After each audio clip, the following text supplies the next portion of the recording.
The following is brought to you by Total Seal Piston Rings, the leader in ring seal technology. TotalSeal.com. Hello and welcome to another edition of Hidden Horsepower presented by Total Seal. My name is Joe Costello, and I am lucky enough to be your host as we have another great episode coming at you. Joining me as my co-host, he is the Director of Technical Sales at Total Seal, and I'm sure those phone lines are burning up right now, Mr. Keith Jones from Total Seal, where I know the phones are ringing off the hook. How are you, Keith? Oh, I'm doing great, Joe, and let me tell you, you're 100% right. This year has been on fire. It's an exciting time. It's great to see everybody getting back out there, going racing, getting out, hot rodding, cruising, doing their thing. Hey, baby, we're back. That is great, and I just want to let everybody know out there, for this record session, I'm so excited about Brad Lagman and QMP Racing, Quarter Mile Performance. We got another episode. I am wearing my Hidden Horsepower t-shirt, Keith. The t-shirt is on, man. You guys sent me the t-shirt, now I'm rocking it. And other people can get their Hidden Horsepower t-shirt also. Absolutely. You can check us out at TotalSeal.com or give us a call. They're available online, or call us. If you haven't seen it, you got to check it out. Hopefully Joe can get a shot of it up there. It's a really cool shirt. It's got some awesome graphics. Yeah, it absolutely does. It's got the logo that you see on the podcast every time you see it. All right, we've got a big show. We're going back to the world of drag racing once again. QMP Racing, Quarter Mile Performance, Chatsworth, California. I want you to talk a little bit about him before we bring him on, Keith, because this is a guy who started out working at a super shops, right? Like every teenager's dream back in the day to work at a super shops, and has advanced to the ball to full-on machine shop, cutting-edge technology. Brad Lagman, an industry standard. Yeah, Brad, and I'm glad you made the Super Shops reference, because I can see Brad back there busting down BF Goodrich radial TAs. I think Super Shops sold more of those than anybody else on the planet, because I definitely partook of the Super Shops here in Phoenix. But yeah, Brad's the go-to guy. I mean, this is the guy that, I guess the best way you can say, you pull up people on Facebook, you look at their stuff, and they've got pictures of the kids and pictures of the car and, pictures of the burger they're having that night. And Brad has all that, but, I mean, this is the guy that's showing you the latest tooling that he's made, the latest fixture he's got, something, for putting lifter bushings in or, doing cam tunnels. And, he's just so passionate about taking machining to the next level and leaving no stone unturned. I mean, I can't even begin to tell you how many people I have sent to Brad that were at the end of their rope. They're tired of these, screw-up machine guys, screwing me over, taking my money, delivering me junk. And it's like, no, you got to go to Brad. And every single time, man, he fixed it. He showed me everything was wrong. It's perfect. It's great. And like I say, just he's a machinist. Well, let's bring him on. How about that, Mr. Brad Lagman, Quarter Mile Performance, QMP Racing. Big intro there from Mr. Keith Jones. That's huge. Man, I'm humbled. Thank you, sir. No, and we'll say no extra sauce on the top, brother. It's the truth. Life was easier when I used to bust tires at super shops, God, and I'm not going to try to get off topic. That was eternity, man. That was eternity ago. Yeah. I love it. Well, wait a second. Let's go there, though, because everybody wants to think about it. Like you're Van Nuys, California, right in the center of the hot rod, street rod, drag race scene. I'm thinking about, George Lucas, and we're talking about American Graffiti and like that whole era trying to capture that. Super shops, you're working there back in the day? Like that must have been a pretty great job. Oh, it was awesome. I mean, that was their number 9 store. Racing was wild in Southern California. I mean, there was like 20 tracks around here. Wow. It was crazy. That's all you had. I mean, Van Nuys Boulevard. They cruised Van Nuys Boulevard. We stayed up. That was the only store that stayed open late on Wednesday nights to get the cruise scene from people parking in the parking lot and cruising up down Van Nuys Boulevard in the mid-'80s. That was something that you can't even tell people about that. They have no idea. It was right in the thick of that, Wow. It was good times. I had good times there. Learned a lot of stuff, met a lot of people. I remember Don Pernod came in. I put some tires on his Suburban. Tommy Lee came in from Motley Crue. I met so many people through that. It was crazy. That's but that awesome. was good times. I wouldn't replace that for anything. Well, it sounds great. And, I think about movies like Fast Times at Ridgemont High and that whole scene, Southern California, late 70s, early 80s, like so much going on there, so much energy. Very cool. But you left Super Shops behind, though, Brad. You went to do your own thing, and it seems that it may be more challenging now, but it seems to have been the right choice. Tell us about that transition from going to breaking down tires to building engines to having a cutting-edge machine shop. I went to, I was always had my own car, and the reason I worked at Super Shops is so I could get a discount on stuff for my car. And then I went to, from there, I went to Service Center. Service Center was more the hardcore guy. Super Shops was the wheels and tires, shocks. I went to Service Center. They're more of pistons, blocks, cylinder heads. Worked there for a couple of years. We built motors out of there. We didn't have a machine shop. Left there, went to another place, and then worked for Bob Lambeck for like 5 years. And he had his machine shop. I worked there. He taught me a tremendous amount of stuff from him. And then finally, it's just like, I know we could do stuff better. And my vision and his vision was two different things. I wanted to buy, I'm a tool guy. I'm a serious tool guy. If I see something out there that's better, I'm not scared to buy it. So I go, well, I'm going to do that. And then I want to do that. Then I open my own shop. And then I'm like, okay, well, what can we do better? Well, let's get a CNC. Right when the CNC market hit with blocks, I said, let's get that. That's got to be better than an old Rottler boring bar on a table. We can do more stuff. I have less employees. At the time, there was only me and Mike, so there was only two of us, but we were so busy.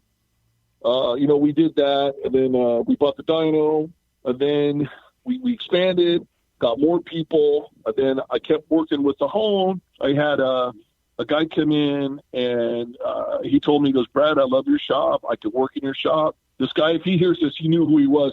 You'll know who he was, but I kind of want to say his name. He said, the only thing they're missing is the hone. I don't care how many blocks you hone. You can't get it with what you got. And I said, okay, you tell me what I need. He said, you need to move up and get this, 8-diamond hone head from Garing or Sonnen, and you need to go to the next level. He goes, ring seal is everything. So if you can't seal it up, you won't. It don't matter. You got the best solder heads in the world. You won't be able to make any power. So with that, I bought another hone, $90,000 in a hone head and diamonds, and then it's never stopped from there. I just keep pushing forward. There's new stuff that comes out all the time. I try stuff. I'll take a gamble. Sometimes it pays off. Sometimes it doesn't. Make the whole rounder, make better surface finish, be able to document the surface finish, change the surface finish compared to all the different rings that you have now. The recommendations I get from Keith, okay, here, let's put it at this. I can hit those target numbers now a lot easier than before. Where people, if you don't have a profilometer, you're just guessing anyways. But now you got some data, and I can repeat that data, and I can get to that spec that is, I have to go off the specs of what the ring manufacturer says. They're the guy making the ring. So we want this spec on this ring if you have this block. The hardness of the block is going to play a big difference in that too. If you have a softer block, you can't make it as smooth because it'll wear out faster. And that's just how it's been going, And I'm just crazy like that, and I got to build stuff, and I think I can. If I do it like 5 times, there's got to be a better way to do it. There's just got to be a better way to do it. And I'm like, okay, my little fixture I'm building to measure pistons and stuff. Okay, well, I got to have that. The little holder I have to hold the profilometer and cylinder so your hand's free.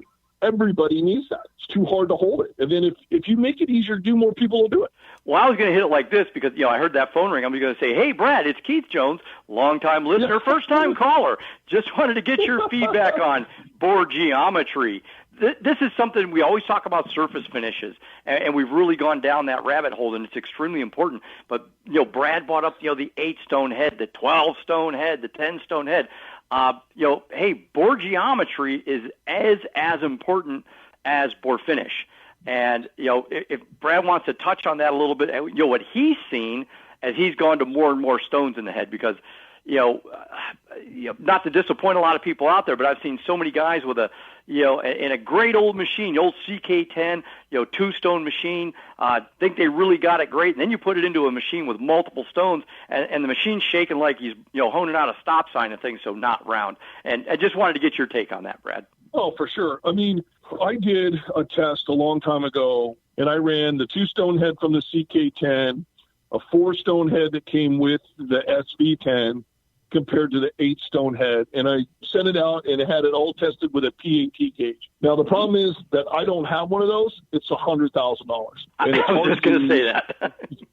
It's not economical. It's not feasible. It's not economical for me. But I did want to see what was happening in the cylinder. I can't believe. I mean, I've seen the stuff in the CK10. It is not straight by any amount. It's crazy. So if you plotted it on the graph and saw that. So with the 8-stone head and the 12-stone head I have now, I mean, it is like within less than a tenth from top to bottom of straightness. Okay.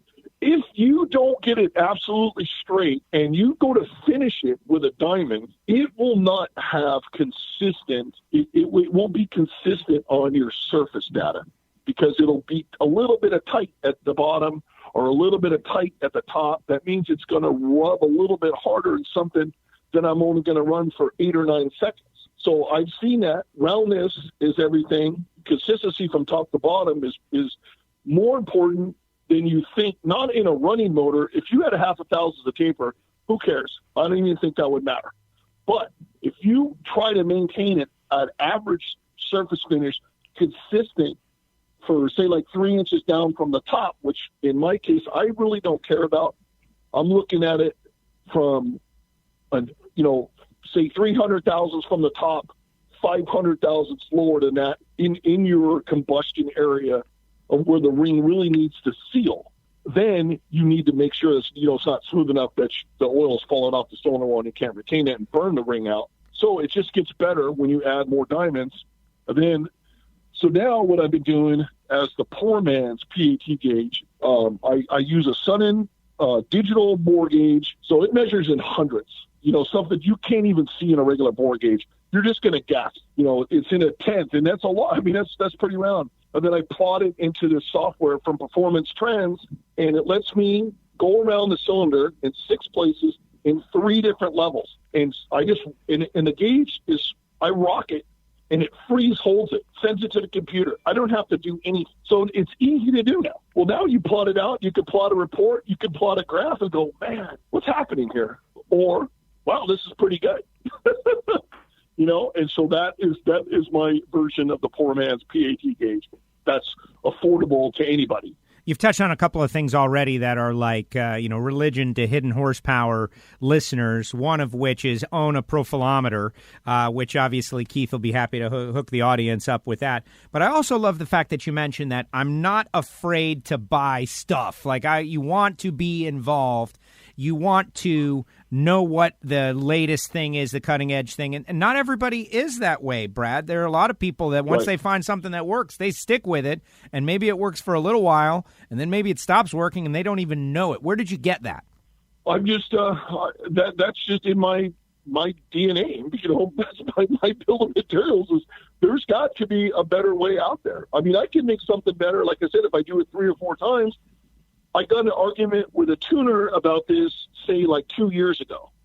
And I said, okay, what tuning software did you use before when you first started? Oh, you burned a chip. Okay, what do you use now? Oh, I use the Hawley Sniper, or I use something like that. Okay, well, you're involved in too. So you mean to tell me you want that block holding at CK10 instead of the latest stuff? It's all the same? It ain't the same, but it's a big price. But the thing is, you can do it. If I had a guy that came here that was absolutely going to argue with me over CK10 over what I got, come down and you use it, you would say, okay, this was bitching up until this point. But now it's 2021, man. Rings are getting thinner and thinner, and they have less radial wall. So when you had a 1/16 ring with a 210 radial wall, you can ball home the thing and it would seal up because of the bevel pressure and everything, right? Well, you got a 20 ring with an 85 radial. The thing barely falls through the cylinder as soon as you put the ring in. So if the cylinder is not round, there's no, and with the TINC coating you got, that ain't wearing anything. So if it ain't round now, it'll never be round, So that, and then ring seal, like I said, if you have bad ring seal, if you have, 8 or 9 CFM of blow by on a brand new motor, well, man, what are you giving up? What are you giving up? Well, you don't know until you change it, right? Unfortunately, that stuff costs a lot of money to do, Yeah, no, I agree. One of the things and this is a comment that I make with people, on a daily basis is, and I'll touch on a couple things. Like what Brad is essentially diving into is equipment and data. He's a data, like he said earlier, he's a tool junkie, but not only is he a tool junkie, he's a data junkie because it's data. Data is data. It's you can't, if I've got the data, that's my proof. I'm not guessing. I'm not saying, oh, it's this, it's that. I think it's this. It's perfectly straight and round. No. He's got the data to back it up, and data is what drives this improvement in making better rings, better bore finishes. Is we have the data. Brad had touched on, guys, you're measuring the cylinders and they're getting all these different readings top to bottom. Well, if you look at a cylinder that's measured with a pad incometer, and then you look at it, they're typically shaped like a banana. I mean, they're crooked, they're nothing but straight and round. How can the stones be loading evenly around the bore if the bore is not straight up and down? It's crescent shaped. It's going to load this side harder, that side less, and you're going to get an inconsistent finish around the bore. That's kind of a first telltale. The other thing is, and I was talking to a guy about this earlier today, as good as we make the ring, my comment to him was, it's a pretty basic part. If I make it flat, parallel, 100% light tight, that's all I can make it do. I can't make it fix a bad bore finish. It can't fix an out-of-round cylinder. It can't fix a cylinder that's got 5,000 taper. It can't fix those things. It can only do so much. So it, like everything else, it's got to work with the other parts. It can't fix a screwed up ring groove. So the piston's got to be right, the cylinder's got to be right, the ring's got to be right, and we're going to have a happy package. If like Brad said, we got 8-9 CFM. There's something wrong here, folks. That shouldn't be happening. And we've got to look at all the pieces, all the components that have to work together. It is as Lake would always say, it's a soup, and we got all the ingredients got to blend together. I agree 100%. And sometimes you don't know what to blame. So I know that when I have data after I hone that cylinder, I have data on each cylinder from surface finish and now surface finish in an average over 4 places. I have data of how round that cylinder is in 6 places at 3 depths. So if something happened, it came back, I can remeasure it. I can re-put the profilometer back in it and see what happened. If the block material, we try to generally hardness test before we start if it's an unknown block. I've seen a lot of people get into trouble and they want to make it smooth, and you have a darten sleeve, and that's fine. It'll probably live, but you want to make it smooth and you have a stock block. Well, it won't live at all because the cylinder wall is wearing away faster, and all of a sudden then you have nothing, and then you have no oil retention. But then you've got heat in the ring, and then when you pull the ring out, it doesn't have the static tension that it had when it was new, but then it all went away. So, everything's got a little bit to do with everything. I can't measure flatness on your ringlet of your piston, but I don't buy, rock auto pistons and try to put it in something that makes 900 horsepower, So I got to go from a quality company that I believe that the ringlet's flat. You could put the ring in your cylinder with a light test, like Keith said, and, hey, there's no light. Okay, well, that's about as round as she's going to get there. Yep. Torque plate. I mean, you got to have, I make my own torque plates. I have my improvement on torque plates over the last 15 years is outstanding. I mean, it's crazy. I think I have 100-something pairs of torque plates now. Before everybody just makes the generic plate, and that's better than anything or better than nothing. But now there's better stuff.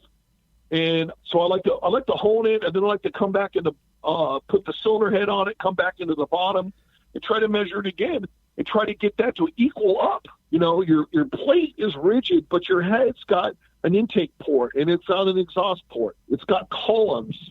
So if you cut a head in half with a bandsaw, it's got columns of where the bolt comes down. So if you took 5 spacers and put it around the bore and torqued it, that's probably better than putting a 6-inch solid plate on it. So you get that distortion. The deck thickness is probably only 625. Then you get the column, and then the top is probably only 300,000. So the torque plates I make are hollow in essence. So if you took the plate apart, you can actually see the columns. And then it's hollow, where you would have the water jacket, or you would simulate the intake port opening or the exhaust port opening. That's a whole different level of stuff there too. Besides the home, how to get to be round when it's running. How about that, Keith? Yeah, no, I agree 100% because one of the first engines that I really looked at that on was an LS, and we're looking at what the plate's doing versus what the head's doing, and the plate at that time was actually making it worse than not using the plate at all. It was like, okay, Correct. And just what Brad said, you come in, you do your work, then you put the head on, come in from the bottom, we'll say map it out, and you're looking at what you've got, and it's like, well, this isn't even close. Hell, actually, I think it's worse. And what, again, this all goes back to Brad about, we just dated, Tool Junkie, looking at each thing, every tool he picks up and looking at it going, well, that's not as good as it could be. I can do better than that and doing better than that. Right. And that's what pushes this industry, not just saying, I'm buying a torque plate from, a torque plate place and, it must be good. It must be right. Well, maybe it is. Maybe it's not. You've got to dive deeper. And again, this is the nature of Brad is diving deeper because good enough is not good enough. Correct. But Brad, that's why I'm insane. That's why you're insane.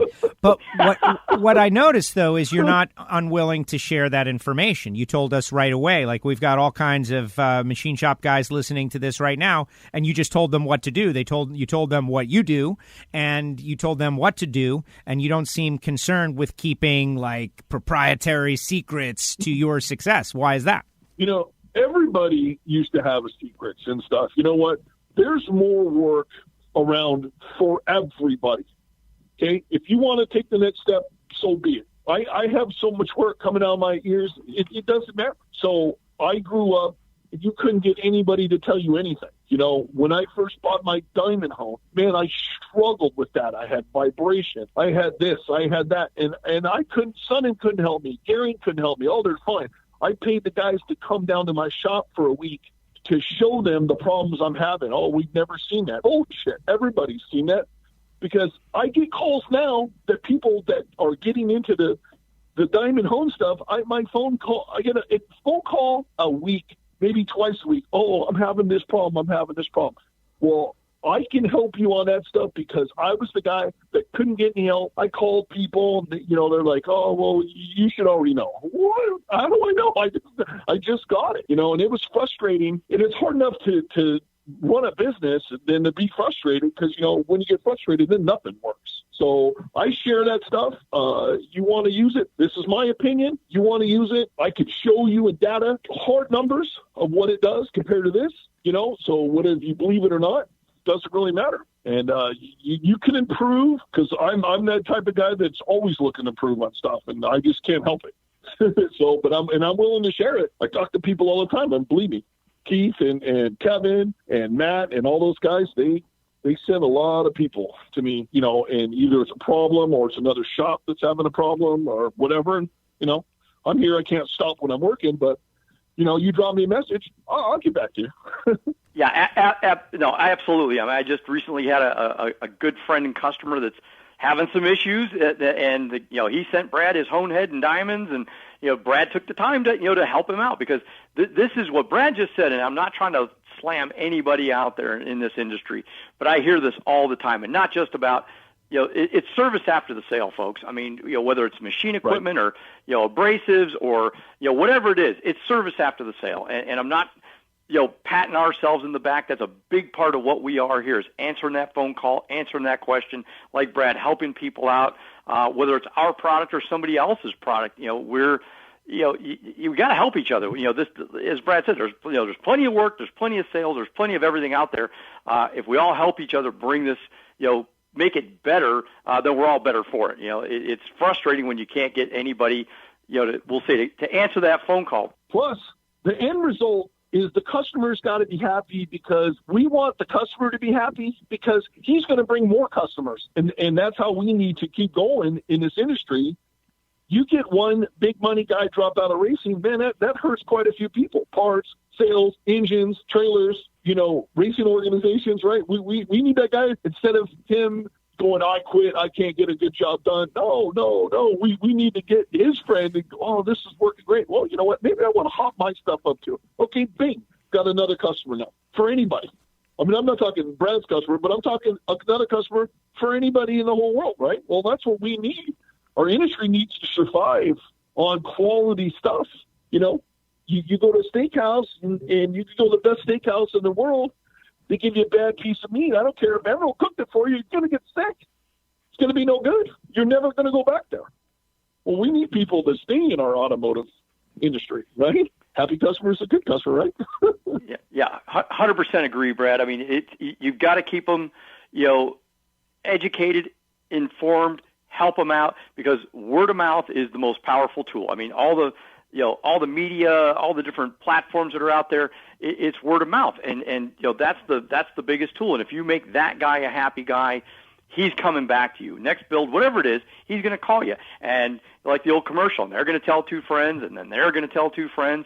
And, whether that be good or be bad, you do bad work, well, they're going to tell people too. So if you strive to do a quality job and try to service people the best way you can and help them whenever you can, and you're not going to get everybody. You're not going to take care of everybody. No. There's always that situation. But in general, if you try to get it, they understand that. And like you say, it just benefits everybody. Right.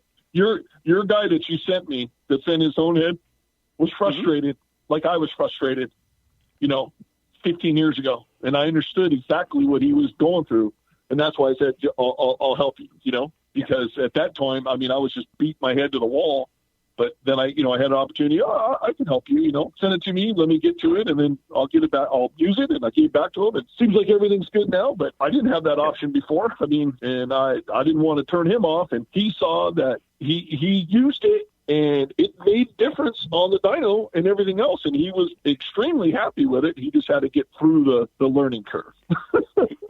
No, and you're 100% correct. He had to get through the learning curve of changing from, like we made the transition from the old two-stone head to the multi-stone head, going from vitrifieds into diamonds, and to keep going. It's a whole different thing, guys. It's not just a flip of a light switch. Man.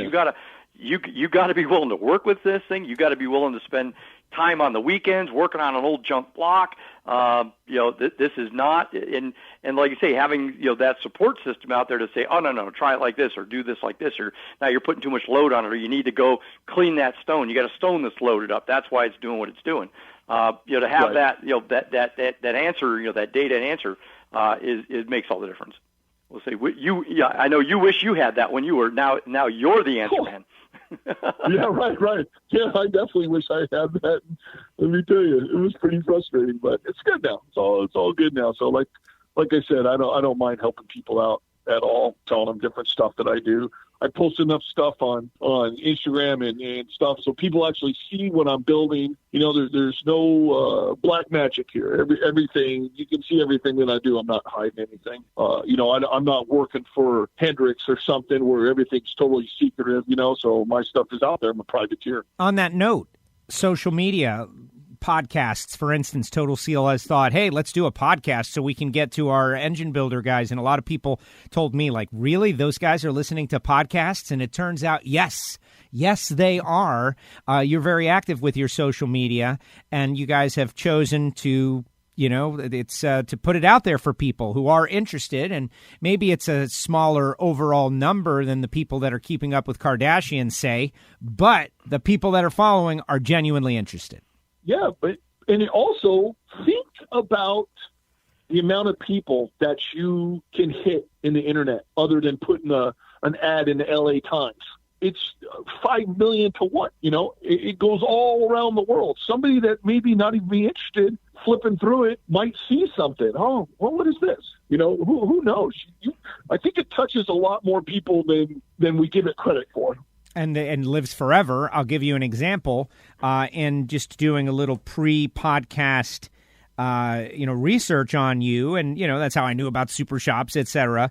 Those stories that trail that is left on the internet will stay up as long as there's electricity, and people will be able to go back and find the evolution and seeing when you first got your diamond hone and that quantum leap forward that you took.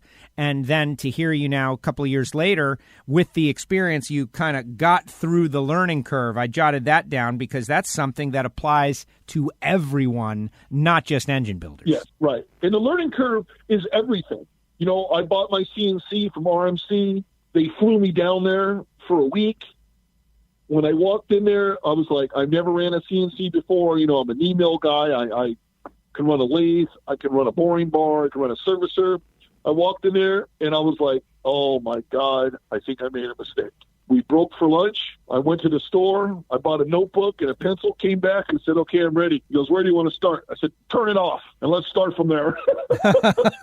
And the guy's like, really? I said, yeah, turn it off. And let's start from how do you turn this thing on and how do you home it? What's all that? Okay, and then I got a notebook. I still have my notebook. You know, they trained me every day for a week. It was by the end of the week, and that's only 5 days to get a crash course on CNC stuff. I was pretty good. I was ready to tackle that thing. You know, they were going to unbox it or box it up and ship it to me. I was ready to make money with it as soon as it hit my floor at my shop. No, that's awesome. And again, that's how you have to come at it. You know, those guys doing that and Brad jumping into it and not being, you know, I'm sure he was intimidated, but not being afraid of it, I guess is the better way to say it, right. And diving into it, because that's again is the frustration factor with so much out there that the piece of equipment gets delivered and somebody comes in, hooks it up, turns it on, spends an hour and a half with them, and walks out the door. And hey, yeah, there you go, thanks. And Brad was like, no, I'm going to learn this thing. Whether it's an hour, 5 days, he's going to dive in, write the notes, keep track of what's going on today. Grab your phone, shoot a video. It's having that information and having that passion to, no, I'm not going to let this defeat me. I'm at least 10% smarter than this machine. I'm going to rule it. It's not going to rule me. Right. Hey, let me tell you another learning curve. So I still have my CK10. I have the SV10. I bought the SV25 3 years ago. From the SV10, which is just, pretty much the same machine as from the 50s, to the CNC hone, that was a whole another learning curve again. Yeah. It's unbelievable. It's not even the same. I can't even tell you anything from the SV10 works with that SV25. And as far as any information that I know with load, time, feed rate, any of that stuff. So that was a whole nother learning curve again. And because I had to have that, it's because I'm crazy. And I said, okay, I need that SV25 because it's got to be better. I'm gonna put my hand up and testify to this right now, because I remember sitting at the corner of the bar at the JW in Indy talking with you about that machine, and you had just you were invested in the Gearing head and going to jump into the 12-stone Sun head. It's like, dude, you just got that one. It's like this man is certifiable, but in the most positive way. Right, for sure. But that's another one. But it's a good machine. It runs. I mean, I run almost all three hones every day. We hone like 500 blocks a year. Got to get a lot of stuff done.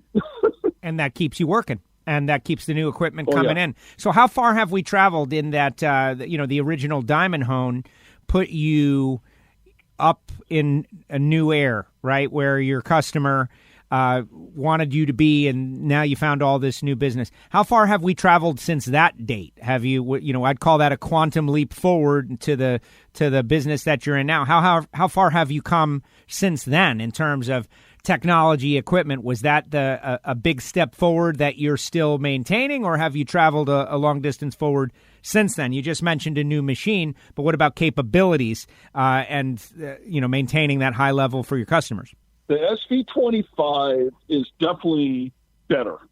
You don't get the rocking motion like you would get in an old style SV10, CK10, CD616. It's right on the cylinder. It has 5 sensors in it. It could dwell in 5 different spots in the cylinder, where the SV10 could do it in 3. It has more sensors that are way more sensitive. So it'll tell you if you got anything going out that's not being straight. With the 12 hone head, I mean, you cannot hone a non-round hole.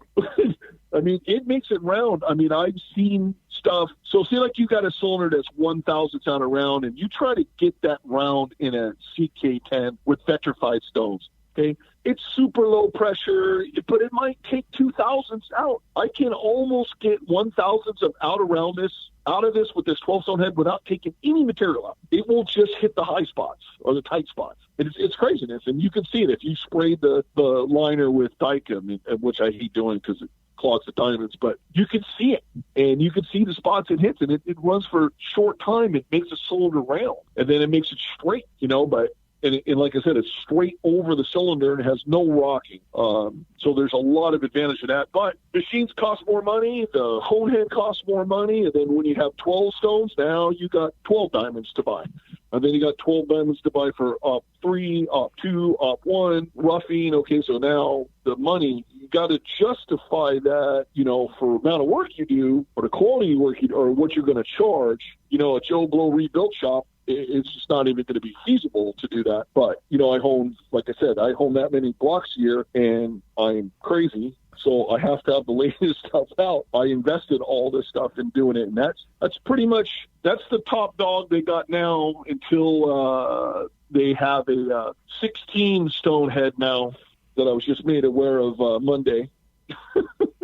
and now that's on my mind. And yeah. You're going to order one. I don't even know what to do now. Break the news. Just going to say, I know what's going to get purchased at PRI this year. Yeah.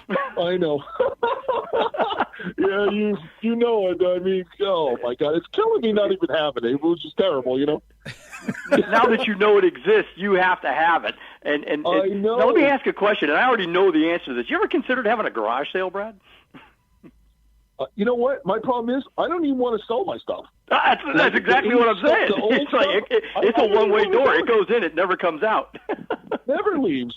I still have my portable Rattler boring bar I've had since I've been like 18 years old sitting over there. I got that. I have BHG lifter tooling stuff, toolboxes. I'm like, hey, one day I might need this again. I don't know. That's where I was going. I might need that at some time. I might get an old flathead, and I need that for that. And yeah, it's like I don't know. I mean, I'm a collector, I guess. I'm a hoarder of stuff. I don't know. Yeah, except you're hoarding things that matter, and I'm hoarding Amazon boxes just in case I got to send one out. Right. It's a little bit different. So, Keith, in a moment, I'm going to ask Brad our question about the next generation and what kind of advice he would like to give to himself, if he could, having traveled all this way in this career. But before we do that, is there anything else you want to get Brad on the record with?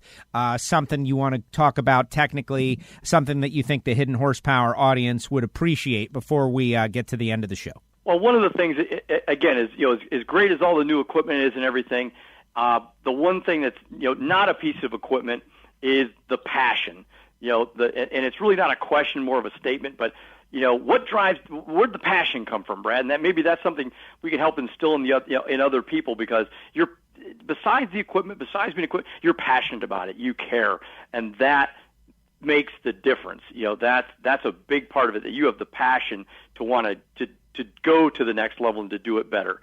That's like I say, it's more of a statement than a question. But what is it in you that drives you like that? What is it? My ego. It's my ego. If I know I can make it better, I goddamn well better make sure I can make it better. Everything I've ever done in my whole life is like I got to be the best at it. I got to be the best guy in my baseball team. I got to be the best guy in the football team. My car, I was racing it and I was working on it because I wasn't the fastest guy out there. I was never the fastest guy out there, but I outworked everybody, and I try to keep up. And I'm talking with somebody with no money, so I had frequent trips to pick apart trying to make junk work, to build my car, So now it's just like it's really just a personal thing that I know if I can make it better. I get people that just do it this way. I'm like, man, I just can't even do it like that. I said, I know it's not right. I'd rather not even do it. And now I'm so busy now, I get to turn away that crap. Just half-ass it. Well, I don't want to half-ass it. I don't want my name on that thing. No way. It took too long to build this reputation to have you with your $75 crap come in here and wreck it. I don't need it. So, you think that's down the street to Cal Auto or something, So that's where all that comes from, and I can't help it. See how much food I post up there? I'm like the chef. Absolutely. I was going to say, not only is he posting everything about the machine shop, in the machine world, check the food, check the beers. Yes. So, when I was walking around PRI 2 years ago, there's the guy with the grill and the smoker. I said, yeah, come on by. Right. Give me a little warning. We'll make sure you eat. Yeah. You're as famous for the barbecue as you are the engines. Okay, but I gotta double down on it though. But where did that come from? That drive to be the best, to have the best, to be the fastest, to be the best on the baseball team. Did it come from your parents? Did it come from being involved in sports? Did you go into the military? I think it came from my dad.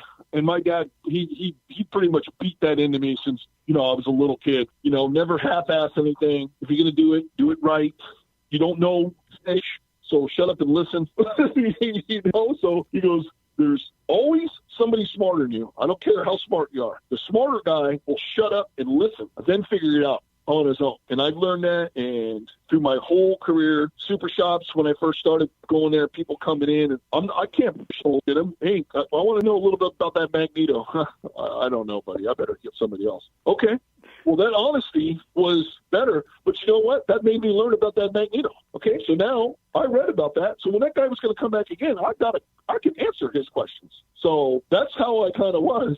Started from a young age, and that's how I am now. And if we're going to talk about kids coming in it, the kid that works for me now, I pretty much beat that into his head now, where he thinks about what he does and how he can make it better, and shut up when I'm talking. And then if you got a good idea, you give it to me. I'll listen to you, and then we can go from there, Yes. Well, exactly. And to position this, and it sounds like we're there already for the next generation. This is not uncommon to hear from our expert engine builders and machinists that there's so much great information out there, but you can only access it if you are listening and wanting to get it. If you come in with an attitude or feel like you already know it all, like you said a moment ago, well, you're not gonna get access to that information. Right. I can't teach you if you already know. One kid we had here, we called him the encyclopedia.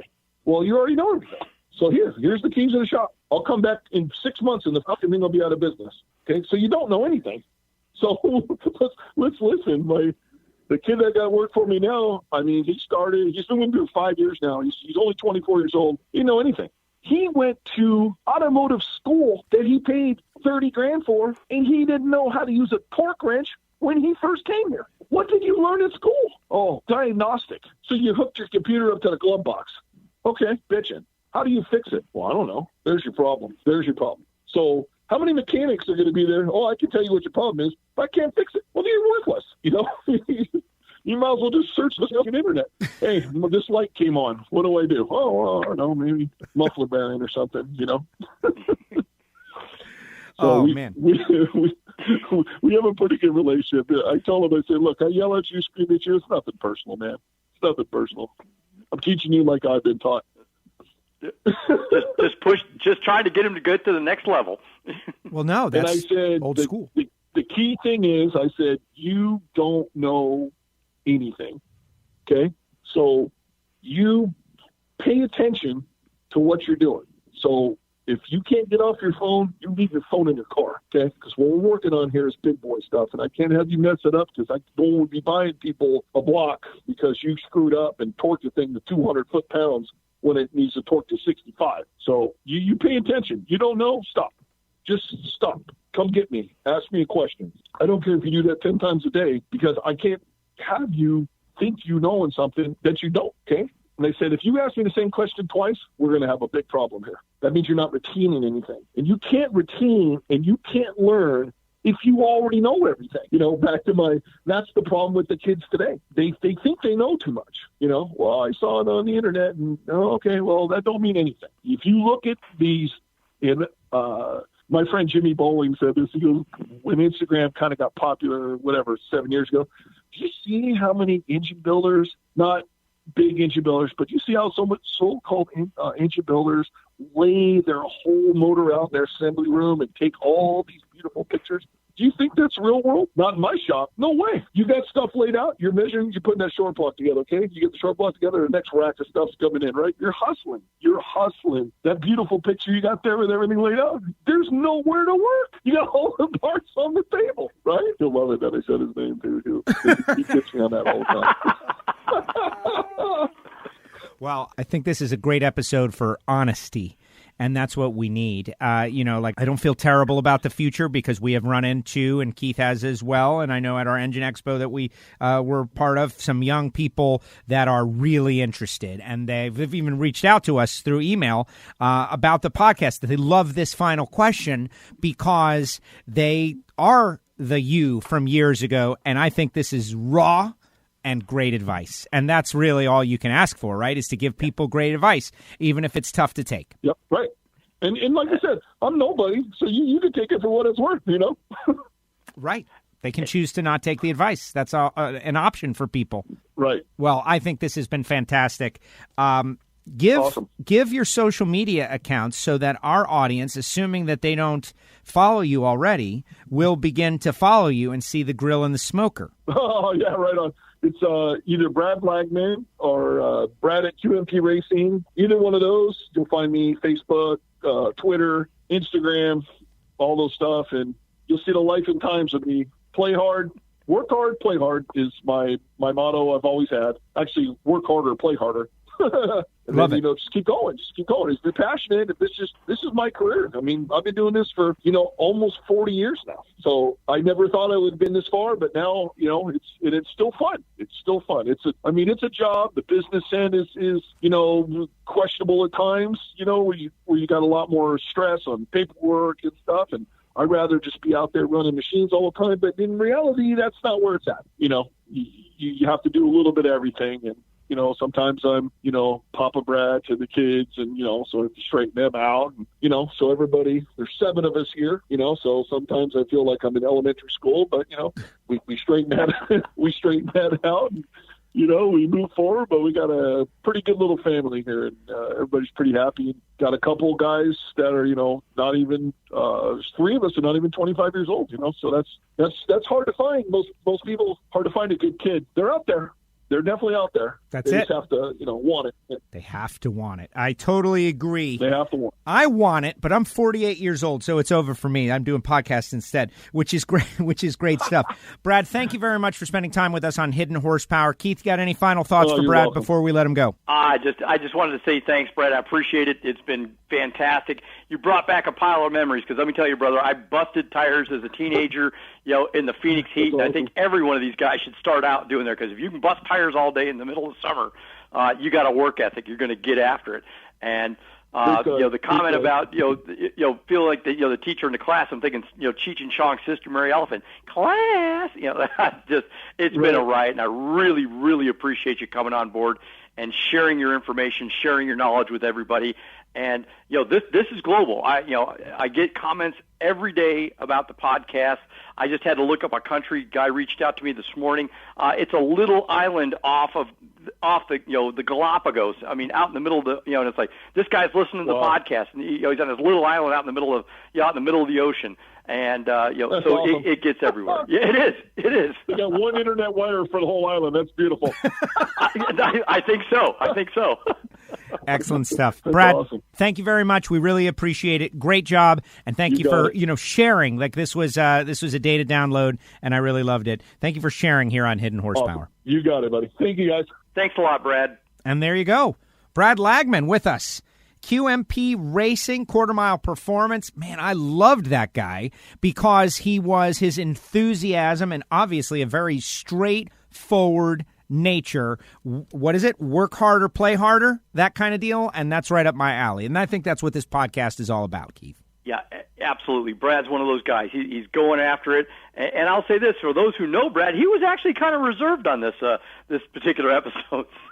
So he's a great guy. A wealth of knowledge, and again, not trying to be a commercial. If you're not sure who to go to, give this guy a call because he can help you out, or he'll know somebody that can help you out. Well, exactly. And it is, in many ways, an informative commercial, Hidden Horsepower. We encourage everybody to like on Apple Podcasts or Spotify or SoundCloud, write us a review, thumbs up. We got the YouTube channel. There's all kinds of things. Lake is like starting all different social media, so just keep on trucking with that. But reviews and likes is very important if you like this episode, and there's always more to come. So you're telling me we've got a big audience out there in the Galapagos Islands, home of the blue-footed booby? Absolutely. They're hot rodding V8 Mercedes out there. Wow. Very cool. I appreciate it, but this the whole exercise here, we learned a lot in terms of embracing new technology, getting through the learning curve, and frankly, having the desire and the passion to stick with whatever it is you're doing. And I think those three are all connected. They're all connected one way or another.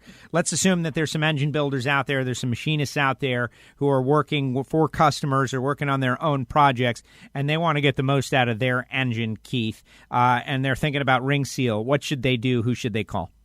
Give us a holler here at Total Seal. Phone number is 800-874-2753.